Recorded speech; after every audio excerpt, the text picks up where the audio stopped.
Hello student, मैं अनिल कुमार स्वागत करता हूं अपने YouTube channel study with Anil में। आज आप लोगों के समक्ष वीकली टेस्ट सीरीज के अंतर्गत 3 लेकर प्रस्तुत हूं। टेस्ट सीरीज 3 के अंतर्गत जो है हम लोग सेट 2 का अध्ययन करेंगे। इससे पहले सेट 1 प्रदान कर दिया गया है। अगर आप उस सेट को नहीं देखे हैं तो आप डिस्क्रिप्शन में जाकर उस सेट का लिंक प्रदान किया गया है, आप वहां से लिंक पर क्लिक करके आसानी से देख सकते हैं। अब यहाँ बता दें आपको कि इस सेट के अंतर्गत हम 50 most important question with answer का अध्ययन करेंगे। यह ऐसे प्रश्नों का एक सार संग्रह है जहां से भिन्न भिन्न जो परीक्षाएं हैं उन परीक्षाओं में यहीं से प्रश्न पूछे जाते हैं।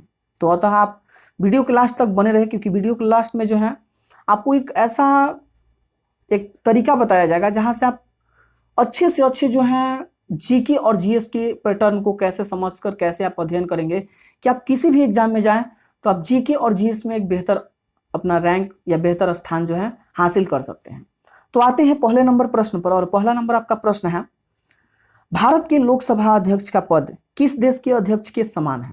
तो आपको बता दें कि भारत के जो लोकसभा अध्यक्ष यानी स्पीकर जो होते हैं उनका जो पद है वो इंग्लैंड के अध्यक्ष के समान है। अब इसके बाद आते हैं दूसरे नंबर प्रश्न पर, और दूसरा नंबर आपका प्रश्न है कि सर्वप्रथम किस अभिनेता को राज्यसभा का सदस्य मनोनीत किया गया था? तो आपको बता दें कि पृथ्वीराज चौहान को जो है सर्वप्रथम राज्यसभा का सदस्य जो है मनोनीत किया गया था। आगे बढ़ते हैं, और जैसे ही आगे बढ़िएगा तो तीसरा नंबर प्रश्न आपके समक्ष प्रस्तुत है। तीसरा नंबर प्रश्न है, किसकी प्रेरणा पर भारतीय संविधान के अंतर्गत संघ और राज्यों के बीच शक्तियों का विभाजन आधारित है? तो देखिए, कनाडा का जो संविधान था, कनाडा के संविधान के अंतर्गत जो बातें स्पष्ट की गई थी कि संघ और राज्यों के बीच जो शक्तियों का विभाजन है, तो वहीं से भारतीय संविधान ने क्या किया है, इसे सम्मिलित किया है, सार संग्रहित किया है। तो ये चीज आपको पता होना चाहिए। अब इसके बाद हम आते हैं 4 नंबर क्वेश्चंस पर। 4 नंबर क्वेश्चंस है कि संविधान के विभिन्न पहलुओं के अध्ययन हेतु संविधान सभा में कितनी समितियां नियुक्त थी? तो देखिए, टोटल अगर हम संविधान सभा की अगर हम बात करें, जहां से एक तरह से संविधान को निर्मित करने की एक तरह से प्लानिंग की गई थी, तो उस समय जो समितियां एक तरह से कंप्लीटली बनाई गई थी वो 13 यानी 13 समिति जो है निर्माण की गई थी। ये चीज आपको पता होना चाहिए। 5वें नंबर प्रश्न पर आते हैं, और 5वां नंबर प्रश्न है, संविधान सभा अंतिम रूप से किस दिन आखिरी बार मिली?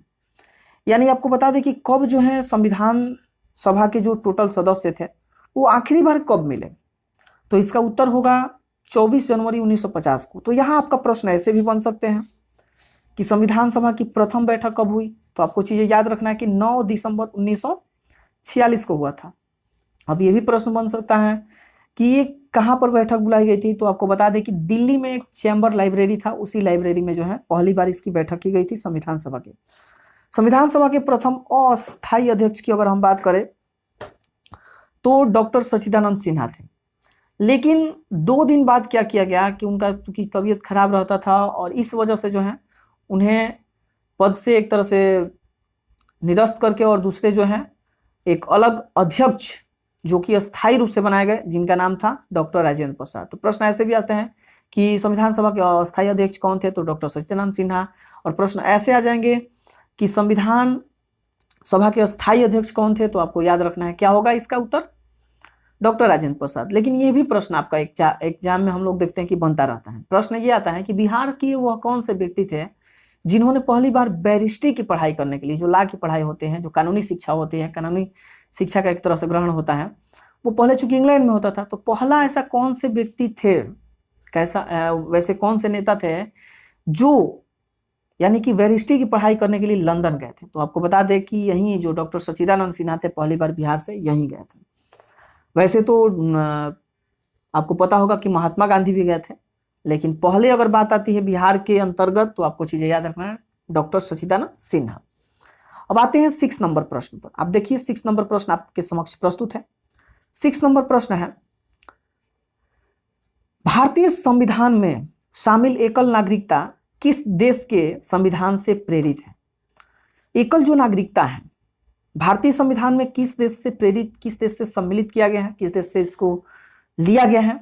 तो इसका उत्तर होगा इंग्लैंड से, एकल नागरिकता। अब आपको बता दें कि एकल नागरिकता का मतलब कि एक देश के अंतर्गत जो है एक नागरिकता, जैसे हम लोग कहेंगे कि ये भारतीय है, तो ये भारतीय के अंतर्गत जो है नागरिकता दी गई है इंडियन के अंतर्गत। 7 नंबर प्रश्न है, भारत की सबसे अधिक उम्र में प्रधानमंत्री पद पर आसीन होने वाले व्यक्ति कौन थे? तो इसका उत्तर होगा मोरारजी देसाई। यानी सबसे अधिक उम्र में अगर जो पद पर आसीन हुए थे जो पीएम के रूप में, तो वो थे आपके मोरारजी देसाई। लेकिन यहीं पर एक प्रश्न ऐसे भी बन सकते हैं कि भारत के वह कौन से व्यक्ति थे जो सबसे कम उम्र में बने थे? तो यहां पर प्रश्न आपका होगा राजीव गांधी। अब आगे 8वां नंबर प्रश्न है कि लोकसभा का विरोधी दल के प्रथम मान्यता प्राप्त नेता कौन थे? तो लोकसभा के विरोधी दल के जो प्रथम मान्यता प्राप्त नेता जो थे वो थे आपके राम सुभग, यहाँ सुभग होगा सिंह। तो ये चीज आपको याद रखना है कि लोकसभा का विरोधी दल के प्रथम जो मान्यता प्राप्त नेता जो थे वो थे राम सुभग सिंह। 9 नंबर क्वेश्चन है इलाहाबाद उच्च न्यायालय की स्थापना किस वर्ष हुई? तो इसका उत्तर होगा 1866 ईस्वी में, एडी। अब देख लीजिए एग्जाम में क्या होता है, यहाँ पर अगर बीसी आ जाता है तो आप बीसी कर देते हैं, टिक यही होता है आपका गलत। इसलिए आपको याद रखना है कि 1866 में जो है एडी में इलाहाबाद उच्च न्यायालय की स्थापना की गई थी। आपको बता दें यहीं पर कि अगर प्रश्न ऐसे भी आ जाते हैं कि पटना उच्च न्यायालय की स्थापना की कब हुई, तो आपको बताना है इसका उत्तर होगा 1916 ईस्वी में पटना उच्च न्यायालय की स्थापना हुई।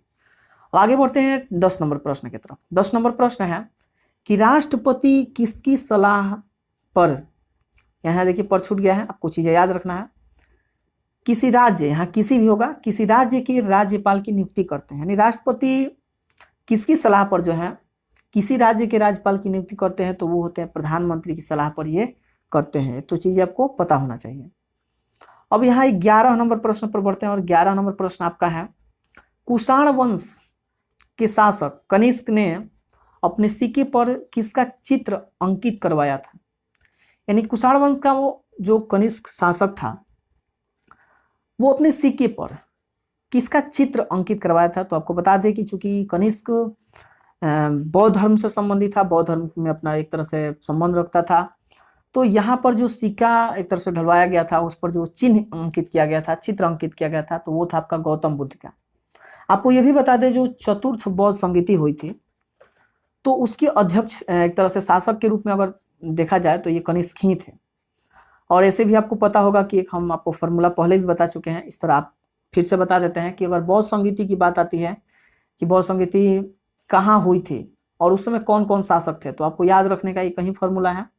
जैसे पहले भी बता दिए हैं कि अगर स्थान याद रखना है कि कब कब, जैसे प्रथम द्वितीय तृतीय चतुर्थ याद रखना है तो कैसे याद कर सकते हैं? तो जैसे प्रश्न आता है कि प्रथम बौद्ध संगीति कहाँ हुई, तो आपको याद रखना है रा व पा कु। रा व पा कु आप याद रखते हैं तो चारों बौद्ध संगीति का जो है स्थान आप याद कर सकते हैं। कैसे? तो देखिए रा से राजगिरी, चूंकि आप राजगिर के नाम से आप जानते हैं अभी फिलहाल में वर्तमान समय में, वै से वैशाली, रा व पा से आपका पाटलिपुत्र, और कु से जो है आपका कुंडलग्राम यानी जम्मू कश्मीर वाला ये क्षेत्र जम्मू कश्मीर पड़ता है, तो इस चीज आपको याद रखना है।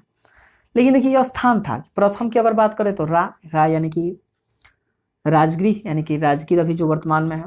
इसके बाद वै से अगर आते हैं तो वैशाली दूसरा जो बौद्ध संगीति हुआ था वैशाली में। तीसरा अगर बौद्ध संगीति की हम बात करें तो वो हुआ था आपका पाटलिपुत्र में यानी पास से। और इसके बाद कु अगर वर्ड आ रहा है तो कुंडलग्राम यानी कि चतुर्थ जो बौद्ध संगीति हुआ था कुंडलग्राम में हुआ था। और उस अब अध्यक्ष की अगर आपको याद रखना है तो आपको याद रखना है सिर्फ अ का अक का मतलब ये हुआ कि पहला जो बौद्ध संगीति हुआ उसके अध्यक्ष शासक के रूप में जो थे वो थे आपके कौन? अजातशत्रु थे। फिर इसके बाद आता है कि द्वितीय जो बौद्ध संगीति हुई उसके समय कौन थे? तो देखिए अ का आ रहा है तो का से आपको याद रखना है कालाशोक। इसके बाद तृतीय बौद्ध संगीति की अगर हम बात करें तो आपको अ का अ आ रहा है फिर, तो आपको याद रखना है कि अशोक होगा। तृतीय बौद्ध संगीति की अध्यक्षता कौन किया था? तो पाटलिपुत्र से अशोक किया, मतलब एक तरह से अध्यक्षता नहीं शासक के रूप में थे उस समय, तो इस चीज को आपको पता होना चाहिए। चतुर्थ और बौद्ध संगीति के समय शासक जो थे तो देखिए रा व पा कु तो स्थान है, लेकिन अ का अ क आ रहा है, इसका मतलब कनिष्क है। तो ये चीजें आपको याद रखना है, रा व पा कु और का अक। ये चीजें आपको याद रखें तो आसानी से जो है आप याद रख सकते हैं कि राजगीर, इसके बाद आपको याद रखना है वैशाली, पाटलिपुत्र और कुंडलग्राम। अगर शासक का नाम याद रखना है प्रथम से लेकर चतुर्थ तक तो आपको याद रखना है ये चीजें कि पहला जो था अजातशत्रु था, अजातशत्रु के बाद अगर हम बात करें तो अजातशत्रु के साथ साथ जो है इसके बाद जो आया वो था आपका कालाशोक, फिर इसके बाद अशोक और इसके बाद जो है कनिष्क थे।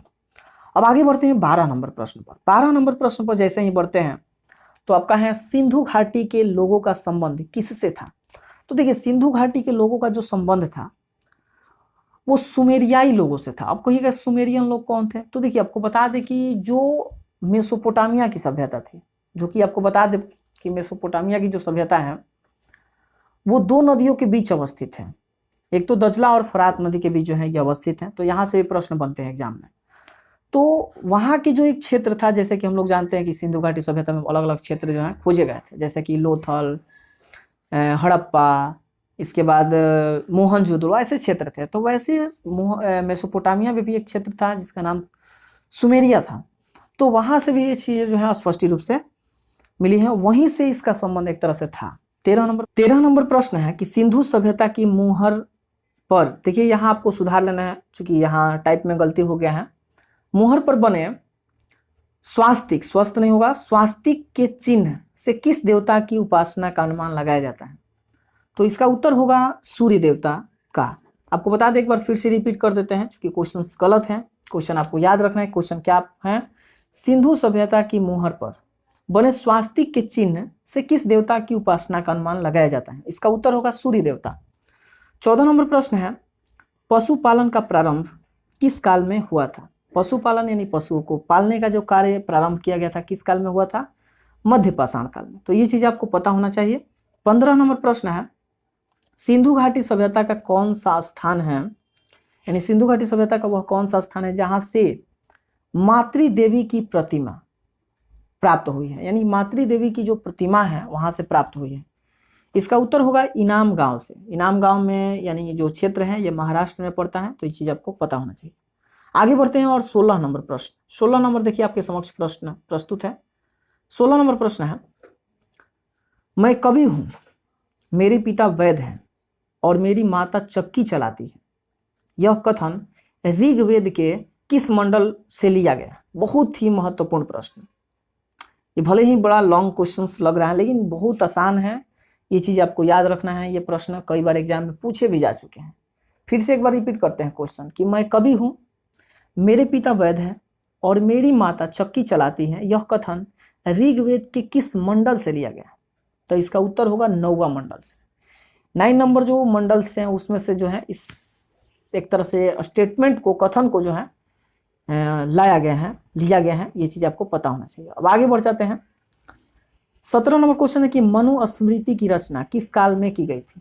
तो मनुस्मृति की रचना जो हुई थी वो शुंग काल में की गई थी। आपको चीजें ये पता होना चाहिए। 18 नंबर प्रश्न है कि ऋग्वेद में किस नदी का उल्लेख मात्र एक बार हुआ है। बहुत ही महत्वपूर्ण प्रश्न। ऋग्वेद में कौन सी नदी थी जो जहां पर जिसका जो है एक बार मात्र उल्लेख हुआ, वो थी आपकी गंगा नदी। अब आगे बढ़ते हैं 19 नंबर प्रश्न पर। 19 नंबर आपका प्रश्न है कि आर्य शब्द का शाब्दिक अर्थ क्या होता है। तो आर्य शब्द का जो शाब्दिक अर्थ है क्या है उसका बताना है। इसका उत्तर होगा श्रेष्ठ या कुलीन। कुलीन जो वर्ड है श्रेष्ठ के लिए ही दिया जाता है। तो ये चीज आपको याद रखना है। यहाँ आर्य शब्द का जो शाब्दिक अर्थ है वो श्रेष्ठ होगा। और आपको पता है कि आर्य जो लोग थे वो मध्य एशिया से बिलोंग करते थे। और ये भी आपको बता दें कि आर्यों की जो प्रिय पशु थी वो था आपका घोड़ा था, क्योंकि सवारी के रूप में भी वो लोग उसी को यूज करते थे, उपयोग में लाते थे।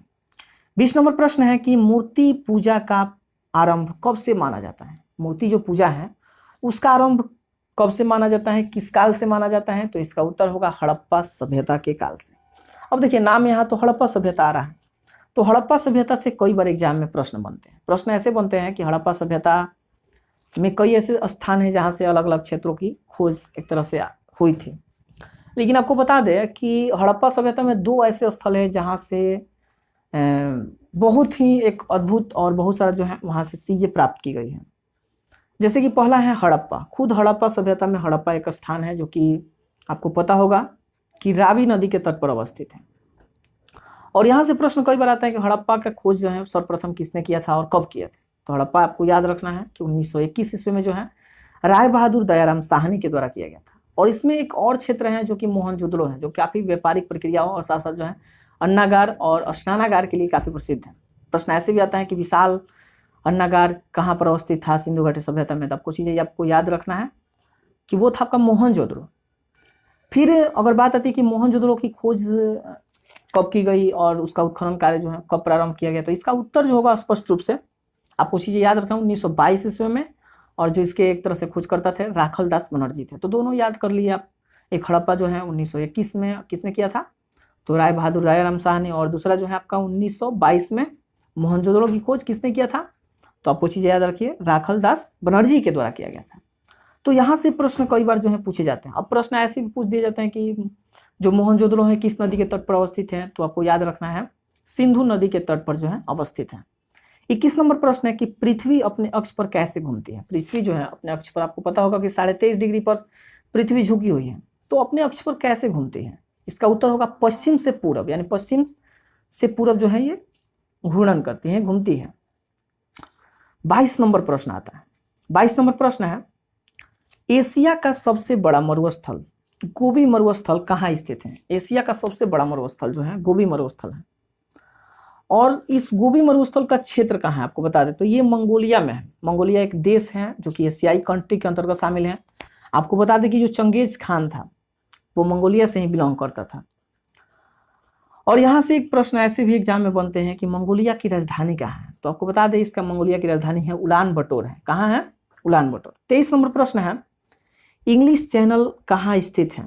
इसका उत्तर होगा इंग्लैंड एवं फ्रांस के बीच जो है इंग्लिश चैनल अवस्थित है। 24 नंबर प्रश्न है कि विश्व का सबसे व्यस्ततम बंदरगाह किसे माना जाता है। तो देखिए नीदरलैंड में एक बहुत ही महत्वपूर्ण जगह है जिसका नाम है रॉटरडम।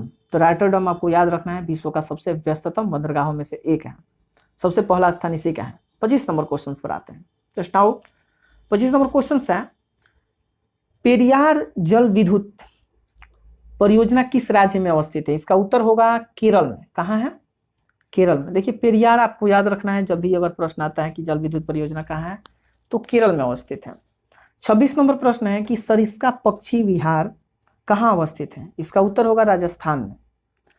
27 नंबर क्वेश्चन से कि किस मिट्टी के बारे में यह कहा जा सकता है इसकी जुताई स्वतः होती रहती है, यानी कि कौन सी ऐसी मिट्टी है जिसके बारे में कहा जाता है कि इसकी जुताई जो है स्वतः स्वयं होती रहती है।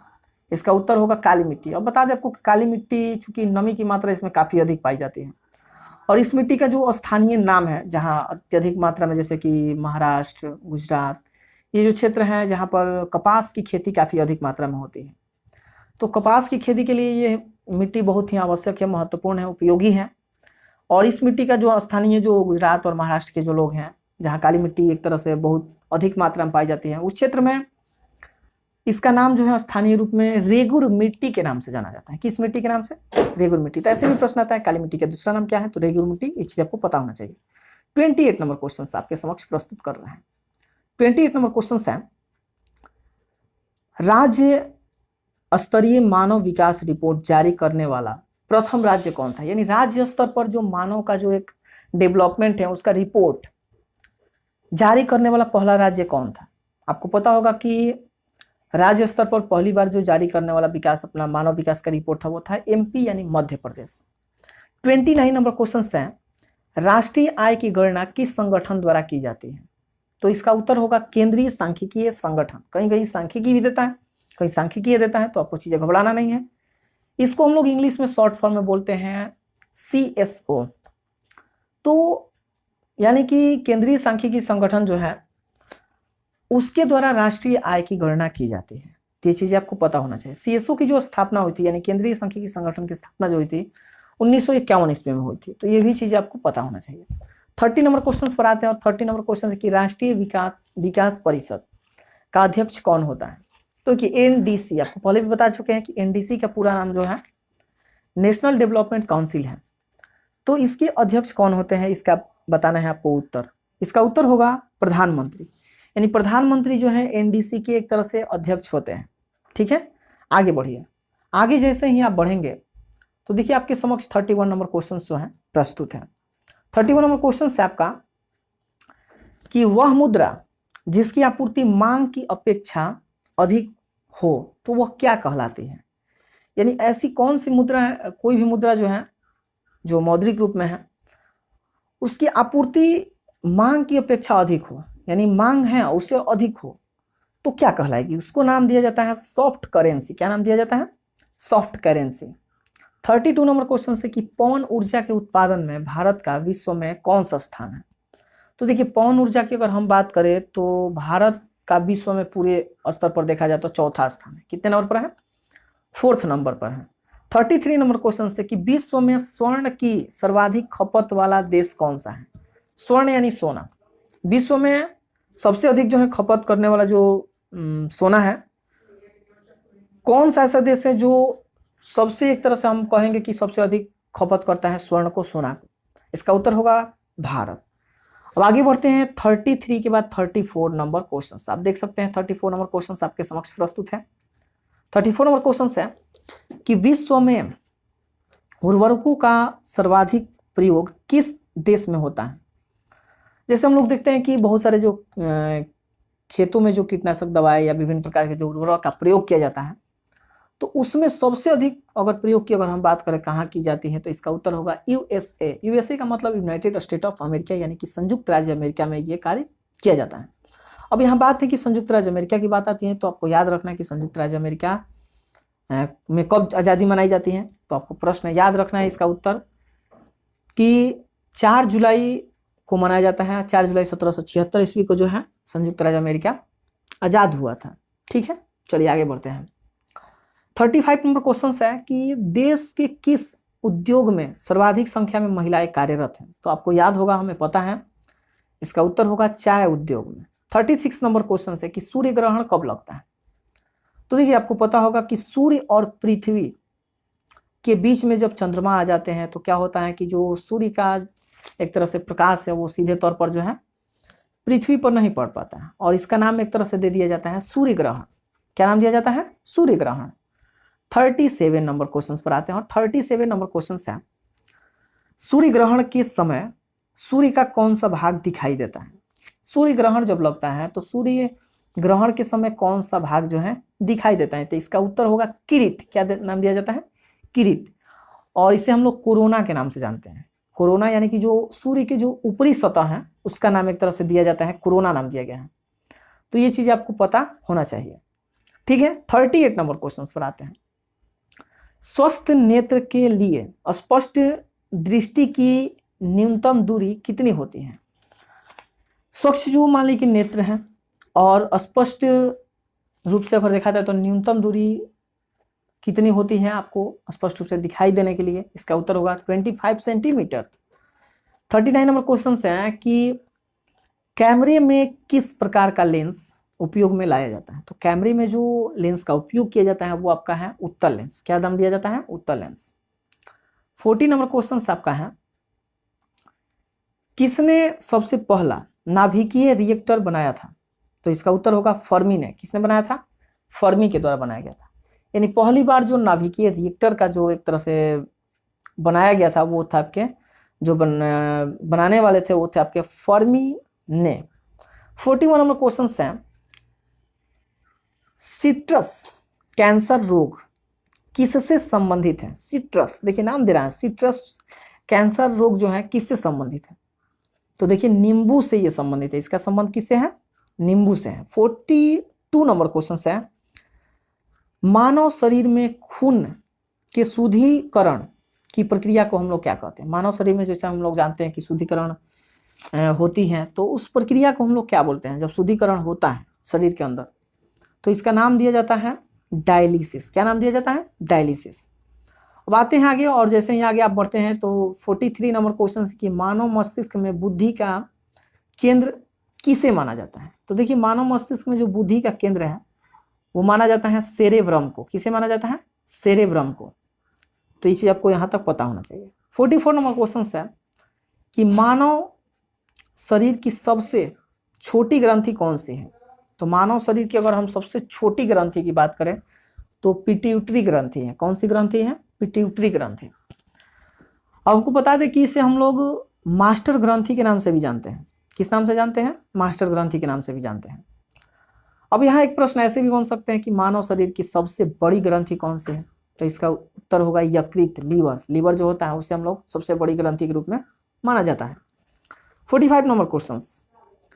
त्वचा की ऊपरी सतह क्या कहलाती है? यानी त्वचा, किसी भी मनुष्य की जो त्वचा की ऊपरी जो सतह है उसे क्या कहते हैं? आपको बता दें, पहले इस प्रश्न का उत्तर देने से पहले आपको बताएंगे कि मानव शरीर का सबसे बड़ा अगर अंग पूछेगा कौन सा है, तो इसका उत्तर होगा त्वचा। लेकिन यहाँ देखिए प्रश्न ये पूछा है कि त्वचा की ऊपरी सतह जो है उसे हम लोग किस नाम से जानते हैं? तो एपिडर्मिस नाम दिया जाता है। क्या नाम दिया जाता है विद्यार्थी? एपिडर्मिस दिया जाता है। 46 नंबर क्वेश्चन से कि सास बहु मंदिर कहाँ स्थित है? बहुत ही इंटरेस्टेड क्वेश्चन। सास बहु मंदिर कहाँ स्थित है? इसका उत्तर होगा उदयपुर, राजस्थान का एक क्षेत्र है जहाँ पर सास बहु मंदिर बनाए गए हैं। अब आगे बढ़ते हैं और आगे जैसे ही आप बढ़ते हैं तो 47 नंबर क्वेश्चन है, संत कबीर किसके शिष्य थे? इसका उत्तर होगा रामानंद के। किसके शिष्य थे? रामानंद के थे। 48 नंबर क्वेश्चन है, गुरु नानक के शिष्य लहना आगे चलकर किस नाम से प्रसिद्ध हुए? एक गुरु नानक के शिष्य थे लहना जिनका नाम था, और आगे चलकर एक तरह से किस लिए प्रसिद्ध हुए आपको बताना है। इसका उत्तर होगा अंगद नाम से। किस नाम से हुए? अंगद नाम से। अब यहाँ देखिए आपको बता दें कि गुरु नानक जो थे सिख धर्म के संस्थापक थे। किस धर्म के संस्थापक थे? सिख धर्म के संस्थापक थे। अब आगे बढ़ते हैं 49 नंबर क्वेश्चन। 49 नंबर क्वेश्चन की भक्ति को दार्शनिक आधार प्रदान करने वाले प्रथम आचार्य कौन थे? यानी भक्ति को दार्शनिक, भक्ति जो था, भक्तिमय जो क्षेत्र था उसमें एक दार्शनिक रूप, दार्शनिक यानी दर्शनीय स्थल के रूप में जो है प्रदान करने वाले जो पहले आचार्य थे वो कौन थे? इसका उत्तर होगा माधवाचार्य। क्या है? माधवाचार्य। अब आगे बढ़ते हैं 50 नंबर क्वेश्चन, इस सेट का अंतिम प्रश्न। मुगल सम्राट अकबर किस वाद्य यंत्र को बहुत ही कुशलता से बजाता था? तो देखिए मुगल सम्राट जो अकबर था, जिसे हम लोग राष्ट्रीय शासक के नाम से जानते थे